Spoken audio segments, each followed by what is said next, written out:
të stagnacion politik që ka bërthy Shqipërinë, edhe ardhmja duhet dërtojmë një qeveri teknike me figura me duart pastra. Njerëz që flasin bukur ka shumë Shqipëria. Njerëz me lukë të kushtueshëm ka shumë Shqipëria. Njerëz me moral pastër ka shumë pak Shqipëria. Ti kërkojmë në fund të botës dhe ta qeverisim 6-7 muaj, dasha të krijojmë një atmosferë të pastër, të krijojmë zgjedhje, pastaj të vendosim popullin shqiptar se kush duhet ta udhëheqë Shqipërinë. Jo klanet e patronazhistave. Qartë. Kjo është zgjedhja vetme për Shqipërinë. Qeveria teknike dhe angazhimi i gjithë botës shqiptare brenda dhe jashtë ku është të ndërtojmë një qeveri teknike me duart pastra. Të mendojmë për të familjarë që s'ka punë mujt, mendojmë për të pensionistin, mendojmë për të një dergjë në dyrët e sanitariumit pa ilaçe. Atë që rrit 8 vjet në zyrët e drejtësisë pa marrë zgjidhje, ka shumë probleme Shqipëria, nuk është vetëm Zverneci. Ishte Manja e Zbergu Zverneci, Manja. E qartë, zoti Dika, për të kthyer me daljen nga krahu tjetër, nëse një grup qytetarësh do të ushtronin të njëjtën dhunë ndaj punonjësve të një kompanie private, mendoni se reagimi i policisë do të ishte aq i vonuar sa në rastin e këtyre pamjeve? Nacionalisht, policia do ishte shumë agresive me ato qytetarë që do dhuronin hotelet me gjema, siç ka qenë gjithmonë. Por prap nuk është fajke policia dhe relativizojmë shumë çështjen, po e humbën kohën më marrë me të punë. Policia është kthyer në vegël, po përdoret shëmtur. Mund të kemi edhe ne vllajin ton, njerëzit ton, miq ton polici. Nuk kanë ato as nivel, as mundësi, as forcë, as pushtet ta zgjidhin këtë problem. Ato çkretet të shkojnë punë me marrë të rrogë, bëjnë atë gjithë thon. Nuk do të merren policinë. Problemi kapet për brinë shtot populli, nuk kapet për bishti.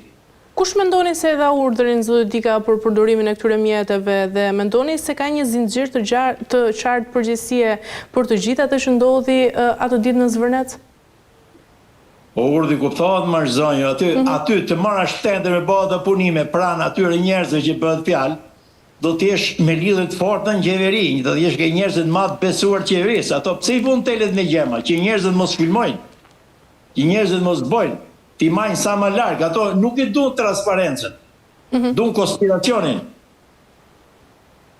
E qartë, por nga ana tjetër, mendoni se institucionet tashmë kanë dështuar të krijojnë transparencë dhe dialog me komunitetin duke çuar situatën në këtë përplasje fizike, pasi në thelb të konfliktit qëndron kundërshtimi i qytetarëve ndaj ndërtimit të resortit në një zonë me status të mbrojtur?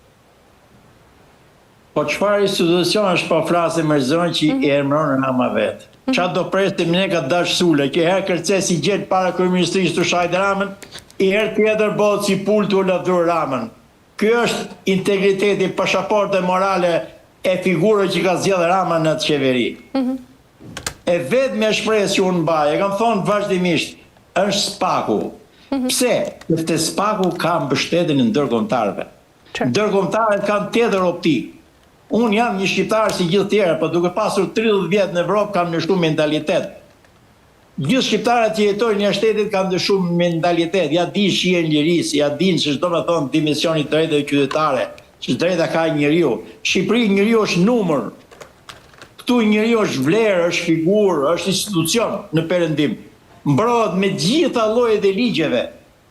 Shqipëria është një numër, mund ta shtyrë një polic, mund ta thyejë një punonjës zyre. Mund ta përcjellë kujdet shefi, mund të hallët gjithkush me të. Është një ndryshim i madh, është një ndryshim i madh. Prandaj unë bëj thirrje vazhdimisht ta mbështesim të protestë. Është rasti vetëm dhe i art ku Shqipëria mund të ndryshojë. Bëj thirrje me shpirt pastër, vërtet. Në këtë rast zoti Dika, keni ju edhe një thirrje për opozitën? Opozita duhet të jetë me qartë, me hapur dhe duhet të godas çdo ofertë. Nuk do të shofi interesin e vet partijak, të ke mirë marrëdhëniet me të.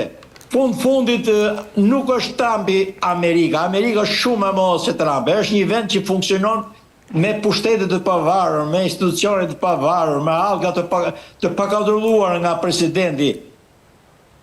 Po të jetë një figurë e pastër, po pa dhe mbështetjen e popullit, ke mbështetjen e gjithë botës. Po s'patë mbështetjen e qytetarëve tuaj, s'ke mbështetjen askujt në botë. Iku koha, çdo politikan duhet t'i thrasin mendjes. Nuk marrë çdo thjesht me konjunkturën ndërkombëtare. Kështu po ma drama, por do ta ketë fundin shumë tillët. Përplasjen që pati kryeministri i Shqipërisë Edi Rama Zotëdika me Greqinë, si e keni parë se i përket këtij rasti? Është komod shumë një ta shohësh gjithmonë problematikën, dështimin tënd tek të tjerët. Edhe Rama këtë po bën. Po kur vite Greqia, kur vishin autobuset e Greqisë, me sjell votues Shqipëri me mosh mitingjet, sepse në fund edhe 20 janarin Rama me autobuset e Greqisë e ka krijuar. Por nuk e përmend atë punë. Përmend kësa radhe. Në Greqi o normali i duket autobusa. Ligjera ishte e sajume me inteligjencë artificiale, se kam analizuar dje. Aty njerëzit që ishin me xhuba, i përkiste një muaj tjetër të vitit. Por ato që merren me punë i ka pa nivel Rama dhe patronazistë i ka pa nivel tërsimuar. Nuk duhet ta bësh në gaf, kanë zbuluar veten e vet. Kontrollojeni mirë ato autobuset, i keni gjithë pasagerët me xhuba, vesh për dimër. Qartë. Zotëdika, nga ana tjetër, ngjarja sigurisht ka hapur dhe debatin mbi raportin mes interesit publik, por dhe investimeve strategjike. Pra, në këtë rast, kur përplasen interesat e investitorëve më të drejtat e komunitetit lokal, kush duhet të ketë përparësi sipas jush edhe pse? Për mendimin tim, përparësi do të ketë gjithmonë interesi publik shqiptar. Por ka një duguri që ne na bën shumë mos besues ndaj Ramës. Po të analizojmë gjithë investimet tona strategjike, përfundojnë o në një figurë të botës së krimit, o në një figurë të lidhur me ministrat e qeverisë Rama, o në një figurë për çoka politike, që në rastin e Sazanit dhe Gjadit Legrës. Nuk këllon kur që ta ketë marrë një imprenditor serioz që është larg pushtetit, por për merita. Nuk ka meritokraci në marrjen e investimeve në Shqipëri. Nuk ka meritokraci. Gjithë të edukon të mëllët, të paracaktuara, si që kanë pa gjithë ato përgjimet me ballukun, të gjithë me telefonata, gjithë me tendër të anulluara, me shtesët sajuar, si që panë me akshin, si do të ketë besim qytetari shqiptar një njëri me nivel mesatar, inteligjencë. Pastaj një njëri që hanë, më falin për shprehjen, si që gomore, çdo lloj ferri i gje për para, shprehjen ato njerëz që besojnë çdo gjë që i jep media.